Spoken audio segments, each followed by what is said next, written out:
के साथ। नमस्कार, सिटी वाराणसी लाइव में आप सभी का स्वागत है। मैं हूं अमित मिश्रा। आइए अब तक की खास खबरों पर डालते हैं एक नजर।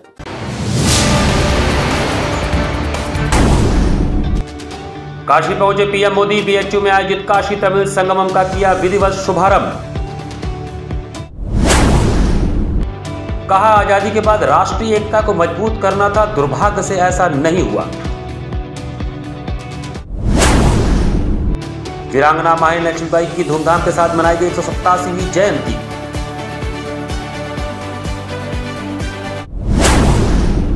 और गंदगी हटाओ झाड़ू चलाओ अभियान के बाद अब आप करेगी कार्यकर्ता सम्मेलन। और अब समाचार विस्तार से। शनिवार को काशी हिंदू विश्वविद्यालय के एम्फी थिएटर परिसर में महापर्यंत चलने वाले काशी तमिल संगमम का प्रधानमंत्री नरेंद्र मोदी ने उद्घाटन किया।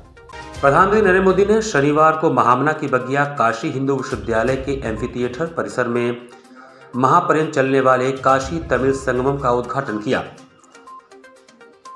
प्रधानमंत्री वाराणसी एयरपोर्ट से वायुसेना के हेलीकॉप्टर से बीएचयू हेलीपैड पहुंचे और वहां से कार द्वारा उनका काफिला एम्फी थिएटर ग्राउंड पहुंचा। कार्यक्रम शुभारंभ के दौरान उन्होंने तमिलनाडु से काशी पहुंचे 9 प्रमुख धर्माचार्यों का सम्मान किया। साथ ही तमिलनाडु से आए छात्रों से संवाद भी किया। इस दौरान PM Modi south Indian dress में दिखाई दे रहे थे। पीएम मोदी ने अपने उद्बोधन में हर हर महादेव, वड़क्कम काशी, वड़क्कम तमिलनाडु के साथ सभी का स्वागत किया। उन्होंने कहा कि मेरी काशी में पहुंचे सभी अतिथियों का विशेष स्वागत है। हमारे देश में संगमों का बड़ा महत्व रहा है। नदियों, विचारों और संस्कृतियों का संगम रहा है। इन्हीं संगमों का आयोजन काशी तमिल संगमम भी है। ऐसे में यह आयोजन विशेष और खास है। श्री मोदी ने कहा कि काशी और तमिल संस्कृति प्राचीन और गौरवपूर्ण है। धार्मिक रूप में दोनों में समानता है। काशी में बाबा विश्वनाथ और तमिल में रामेश्वरम है। एक ही चेतना अलग अलग रूपों में देखने को मिलती है। संगीत और साहित्य में एक रूपता है। बनारसी साड़ी और कांजीवरम का विशेष महत्व है। काशी और तमिलनाडु में कई महान विभूतियों का जन्म हुआ जिन्होंने समाज को दिशा दी। एक देश की यही परंपरा है। काशी व तमिलनाडु दोनों ही शिवमय हैं, शक्तिमय हैं। काशी व कांची, इनकी सप्तपुरियों में महत्ता है। काशी व तमिलनाडु दोनों ही संस्कृति व कला के लिए जाने जाते हैं। दोनों भारतीय आचार्यों की तरह हैं। इनमें एक जैसी ऊर्जा के दर्शन कर सकते हैं। आज भी तमिल विवाह परंपरा में काशी यात्रा को जोड़ा जाता है। यह तमिल दिलों में काशी के लिए अविनाशी प्रेम ही है। प्रधानमंत्री ने इस अवसर पर काशी तमिल संगमम पर आधारित लघु फिल्म के अलावा काशी तमिल को जोड़ने वाली 2 पुस्तकों का विमोचन भी किया। काशी तमिल संगमम के इस आयोजन में सांस्कृतिक समूहों द्वारा सांस्कृतिक कार्यक्रम का आयोजन किया गया। उद्घाटन समारोह में केंद्रीय सूचना एवं प्रसारण राज्य मंत्री डॉक्टर एल मुरुगन, उत्तर प्रदेश के मुख्यमंत्री योगी आदित्यनाथ, सांसद इलैया राजा ने भी अपने विचार व्यक्त किए। कार्यक्रम में केंद्रीय शिक्षा, कौशल विकास और उद्यमिता मंत्री धर्मेंद्र प्रधान, उत्तर प्रदेश की राज्यपाल आनंदीबेन पटेल सहित कई गणमान्य हस्तियां मौजूद थी। विश्व के सबसे प्राचीन जीवन शहर काशी की पावन धरती पर आप सभी को देखकर आज मन बहुत ही प्रसन्न हो गया, बहुत ही अच्छा लग रहा है। हमारे देश में संगमों की बड़ी महिमा, बड़ा महत्व रहा है। नदियों और धाराओं के संगम से लेकर विचारों, विचारधाराओं, ज्ञान, विज्ञान और समाजों, संस्कृतियों के हर संगम को हमने सेलिब्रेट किया है।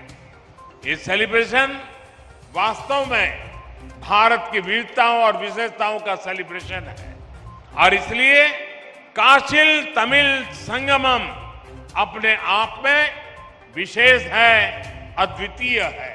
हमारे सामने एक और पूरे भारत को अपने आप में समेटे हमारी सांस्कृतिक राजधानी काशी है, तो दूसरी ओर भारत की प्राचीनता और गौरव का केंद्र हमारा तमिलनाडु और तमिल संस्कृति है।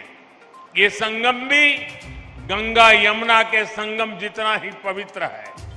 ये गंगा यमुना जितनी ही अनंत संभावनाओं और सामर्थ्य को समेटे हुए है। मैं देश के शिक्षा मंत्रालय और उत्तर प्रदेश सरकार को भी शुभकामनाएं देता हूं, जिन्होंने 1 माह के इस व्यापक कार्यक्रम को साकार किया है।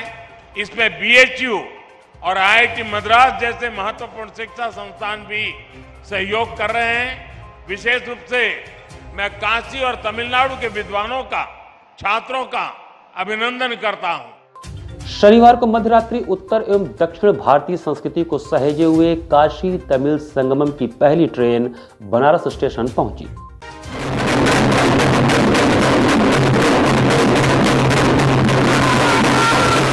उत्तर एवं दक्षिण भारतीय संस्कृति को सहेजे हुए काशी तमिल संगमम की पहली ट्रेन शनिवार को मध्यरात्रि करीब 1 बजे बनारस स्टेशन पहुंची। अतिथियों के स्वागत के लिए केंद्रीय शिक्षा मंत्री धर्मेंद्र प्रधान बनारस स्टेशन पर मौजूद थे। ट्रेन से उतरते हुए अतिथियों का वड़क्कम कहते हुए स्वागत काशी की परंपरा के अनुसार ढोल, नगाड़े, मंत्रोच्चार और फूल माला के साथ हुआ। स्वागत से अभिभूत सभी प्रतिनिधियों के चेहरे आधी रात में खुशी से खिले हुए नजर आ रहे थे। रामेश्वरम से चलकर बनारस पहुंची इस ट्रेन को 17 नवंबर को तमिलनाडु के राज्यपाल RN रवि और केंद्रीय सूचना और प्रसारण राज्य मंत्री डॉक्टर L मुरुगन द्वारा चेन्नई एग्मोर स्टेशन पर बनारस के लिए हरी झंडी दिखाकर रवाना किया गया था।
शनिवार को भदैनी स्थित वीरांगना महारानी लक्ष्मीबाई के जन्मस्थली पर उनकी 187वीं जयंती धूमधाम से मनाई गई। देश की प्रथम महिला वीरांगना महारानी लक्ष्मीबाई की 187वीं जयंती शनिवार को उनके भदैनी स्थित जन्मस्थली पर धूमधाम से मनाई गई। जागृति फाउंडेशन एवं महारानी लक्ष्मीबाई जन्मस्थली स्मारक समिति के संयुक्त तत्वावधान में आयोजित समारोह के मुख्य अतिथि संकटमोचन मंदिर के महंत प्रोफेसर विशंबर नाथ मिश्रा, विशिष्ट अतिथि ग्वालियर महारानी लक्ष्मीबाई के समाधि स्थल ग्वालियर से आए मोहन अग्रवाल, उनकी पत्नी पूनम अग्रवाल, BHU राजनीति शास्त्र विभाग के पूर्व डीन प्रोफेसर कौशल किशोर मिश्र एवं जागृति फाउंडेशन के महासचिव राम यश मिश्र ने महारानी की प्रतिमा पर माल्यार्पण कर समारोह का शुभारंभ किया। इस अवसर पर प्रोफेसर विशंबर नाथ ने कहा कि झांसी की रानी काशी की बेटी थी और हमें बहुत ही गर्व है कि वह हम लोग के मोहल्ले की थी। आज उनकी जन्मस्थली आकर गर्व की अनुभूति हो रही है। उन्होंने स्वतंत्रता संग्राम की लड़ाई में जो अपना अमूल्य योगदान दिया उसको हम शब्दों में वर्णन नहीं कर सकते। रानी लक्ष्मीबाई के बताए हुए रास्ते पर चलकर ही आज देश स्वतंत्र हुआ और हमें इस महिला वीरांगना पर गर्व है। प्रोफेसर कौशल किशोर मिश्र ने कहा कि महारानी लक्ष्मीबाई ने झांसी में अंग्रेजों के सामने समर्पण करने से मना करते हुए कहा कि मैं जिंदा रहते हुए अपनी झांसी किसी को नहीं दूंगी। उसी का परिणाम रहा कि हमारा देश आज स्वतंत्र हुआ और हम खुली हवा में सांस ले रहे हैं। प्रोफेसर कौशल किशोर मिश्र ने केंद्र और राज्य सरकार से 19 नवंबर को बेटी दिवस मनाने की अपील भी की। कार्यक्रम के संयोजक एवं संचालन जागृति फाउंडेशन के महासचिव राम यश मिश्र ने कहा कि महारानी के जन्म दिवस पर उनकी जन्मस्थली पर अखंड दीप का प्रज्वलन किया गया है, जो महारानी के जन्म दिवस से लेकर उनकी पुण्यतिथि तक अखंड जलता रहेगा। यह दीपक अखंड रूप से महारानी के जन्मस्थली पर प्रज्वलित होता रहेगा। समारोह में पुणे महाराष्ट्र से आए अनिल पुंड, हेमलता पुंड, प्रभुनाथ त्रिपाठी, सत्यांशु जोशी, हृदय नारायण मिश्र, गोपाल मिश्रा, स्वर्ण प्रताप चतुर्वेदी, राजेश मिश्रा, हरिनाथ गौड़, नर्मदा गौड़ उपस्थित थे। बहुत ही पवित्र स्थान मानते हैं और ये महारानी लक्ष्मीबाई का जन्म का स्थान है। पूरा बचपन उनका यहीं पे बीता। तो आपका जैसे झांसी लक्ष्मीबाई का क्या स्वरूप बना, उसमें इसी मिट्टी का योगदान है, इसी मोहल्ले का योगदान है। हमें खुशी है कि ये स्थान आज इस रूप में हम लोगों के सामने विद्यमान है और हम चाहते हैं कि ये बच्चों में ये स्थान आइकन हो, ताकि देखिए बच्चों का डेवलपमेंट बहुत ज़रूरी है। और आज का जो परिवेश है कि भीड़ के साथ चलने की प्रवृत्ति, उससे बच्चे अपने को अलग करें, अपना सोच रखें और अपनी लीगेसी को लेके आगे।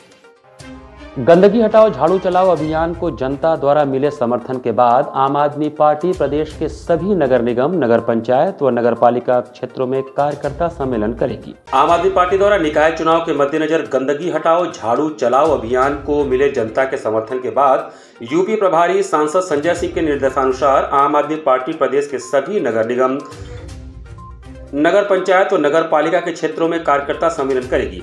उसी प्रकार वाराणसी में भी 20 नवंबर से 30 नवंबर के बीच निकाय चुनाव होने वाले क्षेत्रों में कुल 6 कार्यकर्ता सम्मेलन किया जाएगा। प्रेस वार्ता के माध्यम से जानकारी देते हुए प्रदेश प्रवक्ता व वाराणसी निकाय चुनाव प्रभारी मुकेश सिंह ने बताया कि 20 नवंबर को गंगापुर नगर पंचायत में, 22 नवंबर को शिवपुर विधानसभा में, 26 नवंबर को शहर उत्तरी में, 27 नवंबर को शहर दक्षिणी में, 29 नवंबर को रोहनिया विधानसभा में और 30 नवंबर को कैंट विधानसभा में कार्यकर्ता सम्मेलन किया जाएगा।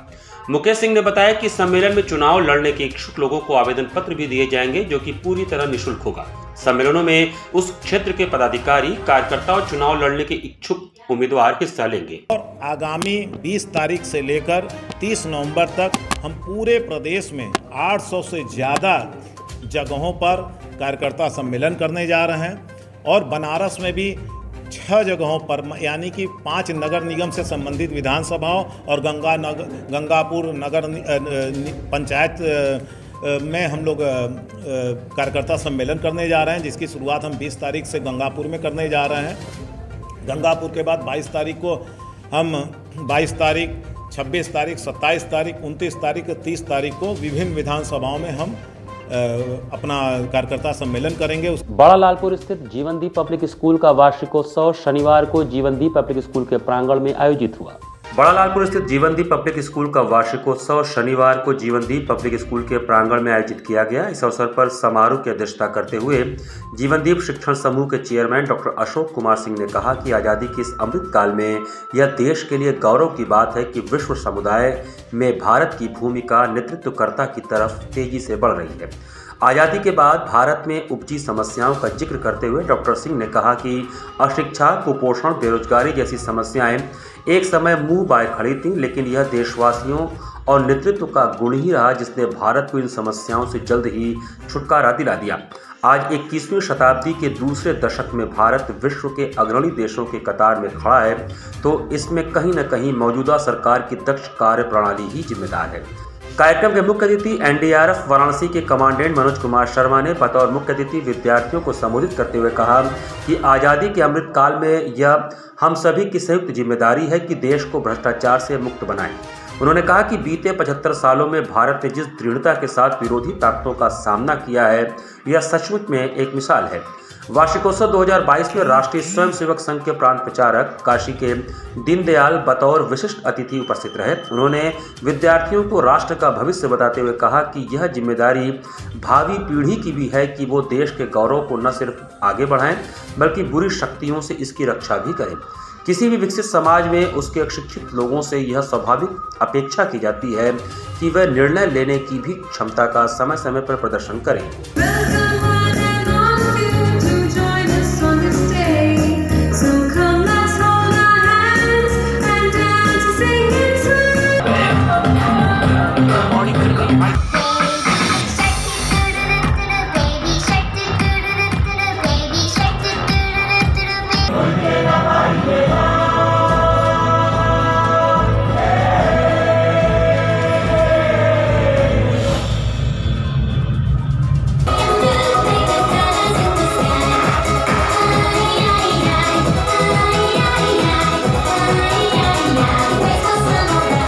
सिगरा ममूरगंज रोड स्थित सिद्धार्थ कॉम्प्लेक्स में क्वालिटी सिल्क शोरूम का उद्घाटन हुआ।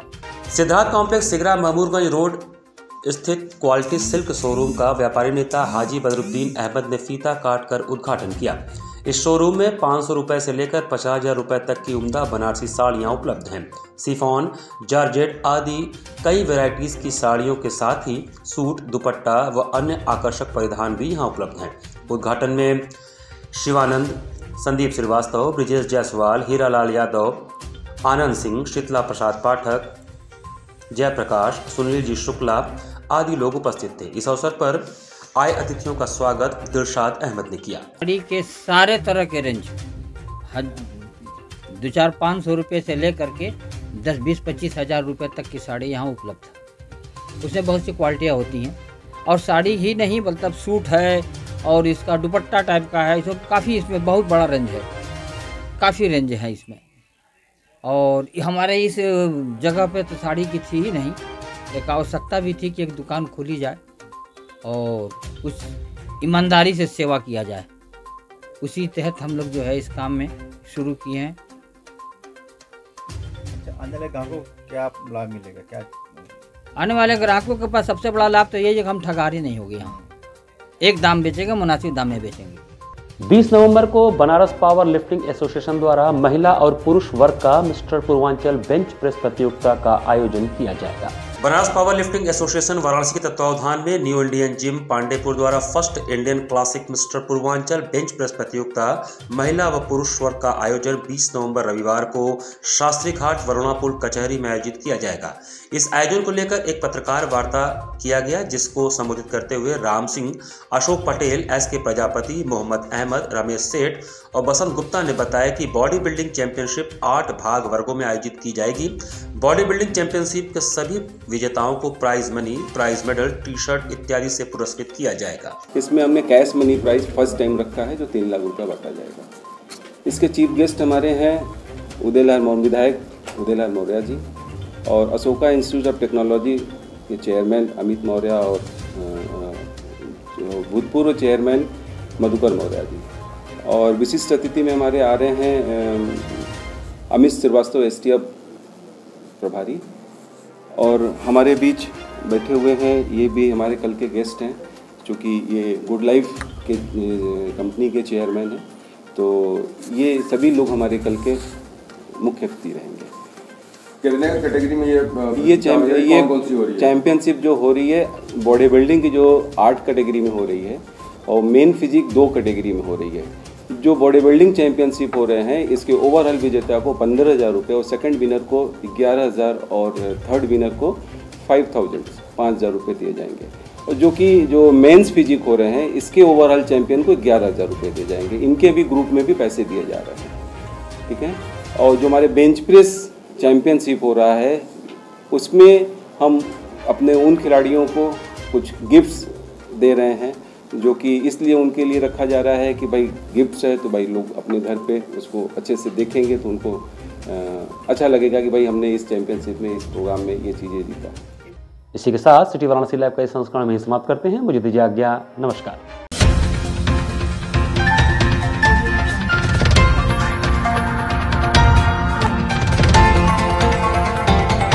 वाराणसी लाइव, सच के साथ।